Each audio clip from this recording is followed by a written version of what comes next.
Videos देखने के लिए सब्सक्राइब करें जनसत्ता.com, बेल आइकन दबाकर पाएं लेटेस्ट नोटिफिकेशन। नमस्कार, स्वागत है आपका जनसत्ता पर। कोरोना संकट और लॉकडाउन के चलते लाखों लोगों को मुसीबतों का सामना करना पड़ा है। किसी की नौकरी गई तो किसी के सामने रोजी रोटी का संकट पैदा हो गया। लेकिन इस दौरान रिलायंस इंडस्ट्रीज लिमिटेड के चेयरमैन मुकेश अंबानी को लॉकडाउन में बड़ा फायदा हुआ। एक आंकड़े के मुताबिक मुकेश अंबानी पिछले 6 महीने से हर घंटे 90 करोड़ रुपए कमा रहे हैं। वह भारत के इकलौते कारोबारी हैं जो कोरोना संकट के दौरान भी अपने कारोबार का जबरदस्त विस्तार करने में कामयाब रहे। उन्होंने न केवल फेसबुक, गूगल जैसे कई दिग्गज निवेशक जुटाए, बल्कि खुद भी कई बड़े कारोबार का अधिग्रहण किया।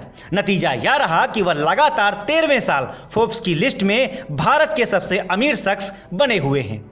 तो आइए इस रिपोर्ट में जानते समझते हैं कैसे लॉकडाउन के फैसले ने भले ही लाखों लोगों की नौकरियां छीन ली हों, मगर मुकेश अंबानी इस फैसले से कैसे मालामाल हो गए। साथ ही यह भी जानेंगे कि फोर्ब्स की लिस्ट में टॉप सबसे अमीर भारतीय कौन कौन से हैं। निश्चित रूप से कोरोना का वो काल जहां सारे लोग अपनी नौकरियां खो रहे थे, अपने गांव की तरफ सड़कों पर बेतहाशा भागते हुए दिखाई दे रहे थे, भूख से बिलबिलाते हुए नजर आ रहे थे, वहीं कोई ऐसी कंपनी भी थी जो हर घंटे तकरीबन 90 करोड़ रुपया कमाई कर रही थी और हर मिनट 1.5 करोड़ रुपए अपनी झोली में डाल रही थी। जी हाँ, हम बात कर रहे हैं मुकेश अंबानी की कंपनी की। ये वो कंपनी है जिस कंपनी का प्रचार भारत के प्रधानमंत्री आदरणीय श्री नरेंद्र मोदी जी अखबारों के फ्रंट पेज पे कर चुके हैं। इन सब चीज़ों पे जब हम गौर डालते हैं तो हम ये सोचने को मजबूर होते हैं कि क्या वाकई ये गरीबों की सरकार है। जब 6 महीनों का आप ट्रैक रिकॉर्ड निकाल के देखते हैं तो आपको लगता है कि नहीं, इनके शासन में गरीब और गरीब होते चले गए हैं और अमीर होता चला गया है। आखिर ये कौन सी नीतियाँ हैं, हमें सोचने को मजबूर करती हैं। आंकड़ों के लिहाज से देखें तो बीते 10 सालों में अंबानी का कारोबारी साम्राज्य जबरदस्त तरीके से बढ़ा है। मुकेश अंबानी की संपत्ति का आंकड़ा जल्द ही $100 अरब के पार जा सकता है। फोर्ब्स ने उनकी मौजूदा कुल संपत्ति यानी कि नेट वेल्थ 88.7 अरब डॉलर बताई है, जबकि 2010 में यह मात्र 27 अरब डॉलर थी। 2018 में भारत में सालाना औसत वेतन 1,62,744 रुपए था, लेकिन अंबानी की सालाना आय इससे 72 लाख गुना ज्यादा थी। इस जानकारी का आधार उस साल अजीज प्रेमजी यूनिवर्सिटी द्वारा किया गया एक सर्वे है।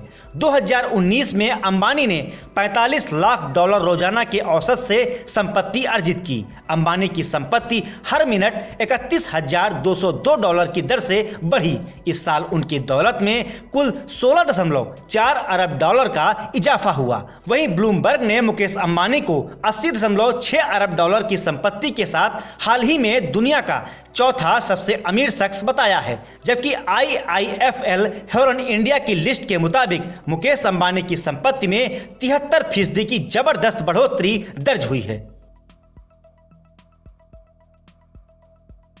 अब आइए बात कर लेते हैं फोर्ब्स के मुताबिक सबसे अमीर भारतीय कौन कौन से हैं। तो फोर्ब्स के मुताबिक मुकेश अंबानी भारत के सबसे अमीर शख्स हैं। उनके पास 88.7 अरब डॉलर की संपत्ति है। दूसरे नंबर पर गौतम अडानी हैं, जिनकी संपत्ति 25.2 अरब डॉलर की है। लिस्ट में तीसरे नंबर पर शिव नाडार हैं, जिनकी कुल संपत्ति 20.4 अरब डॉलर की है। चौथे नंबर पर डी-मार्ट के मालिक राधा किशन दामानी हैं, जिनकी संपत्ति 15.4 अरब डॉलर की है।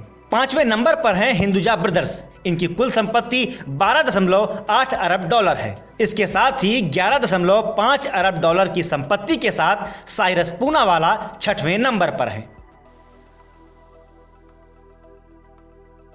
उधर फोर्ब्स का कहना है कि लॉकडाउन के दौरान तमाम गतिविधियां बंद पड़ी होने के बावजूद धन कुबेरों की संपत्ति बढ़ने का एक कारण मोदी सरकार का कारपोरेट टैक्स कम करने का फैसला भी है। बीते साल सरकार ने इसे 35 से कम करके 25% कर दिया था। इस वजह से कारोबारियों को बड़ी बचत करने और वह पैसा कारोबार बढ़ाने में लगाने का अवसर मिला। 2019 की फोर्ब्स की लिस्ट में मुकेश अंबानी की नेटवर्थ 51.4 अरब डॉलर ही बताई गई थी, जबकि 2020 में यह बढ़कर 88.7 अरब डॉलर बताई गई है। दूसरी ओर CMII की रिपोर्ट के अनुसार लॉकडाउन के दौरान अप्रैल से जुलाई तक 1,90,00,000 वेतनभोगी लोगों की नौकरियां चली गईं।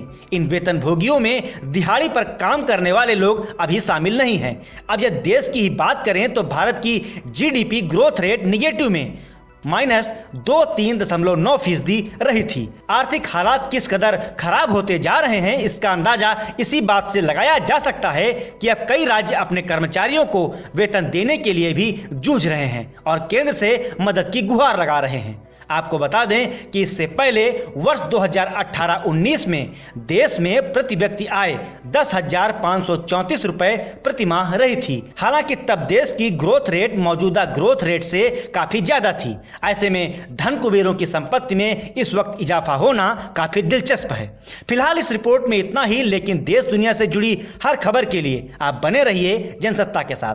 नमस्कार।